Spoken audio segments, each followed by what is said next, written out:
Okay, so considering this, a temperature controller is very important, and the update of that temperature controller is also important in that case. So in that case, you mean to say like logistic role is very important. That Logistics role not only goes across in, since it is perishable, it not only goes in your temperature control or giving you the container, but planning the whole container. As a case, right from when the ship is going to be there, which ship to select, which vessel to select, when your stuffing has to be there. All this has to be planned properly because these are perishables. If you have any spices which are going to be exported, the shelf life is not so much of a problem. If it is rice, you can keep rice for like months together. yes, But if it is any other things like onions, your chilies, your bananas, grapes, you need to be very fast and you need an absolute thorough planning and you need to have backups okay. across. So in case if there is any delay, there is instead of one vessel, you have another vessel which is going through. Okay, so considering this in mind, like when we have last discussed about that, if I am exporting bananas, for example, in the agriculture to Dubai or same to the Iran, so still it is okay because the transit time between two countries are less than the comparatively UK or other countries. So like if I want to export to banana to the Russia, or any other country in the far distance. So is there any like challenges are there when the maintaining shelf life, but the logistic plays crucial role in that. So how Intercont will help in that, like how you are helping to people? I feel currently we are the largest producers of banana and our market share, I think we are the least in that. Russia is one of the biggest market. There is a lot of demand from Russia and there are a lot of exporters expecting that.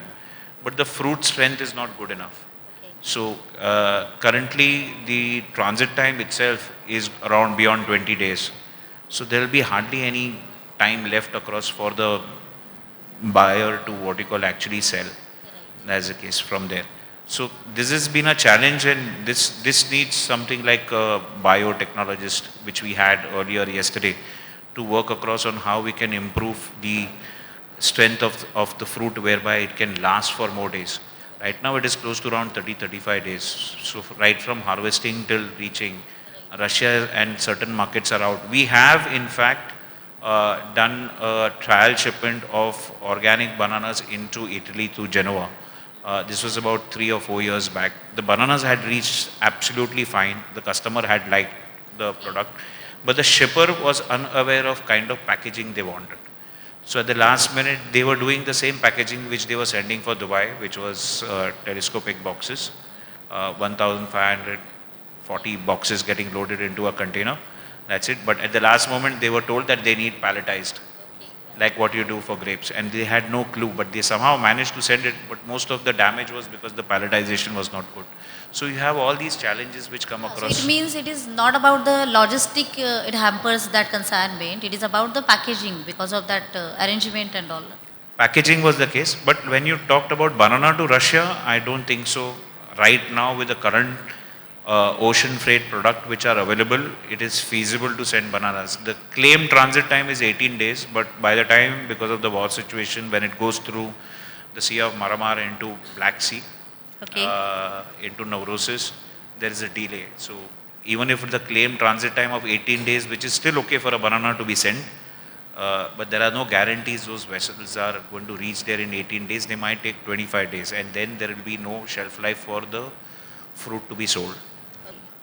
So, as a like exporters with us in the agri food and spice, what you can suggest them while choosing the logistic partner in the correct way, and what are the like we can say like do's and don'ts to avoid the reduce the logistic cost because it's the biggest factor in the product costing and reducing the margins.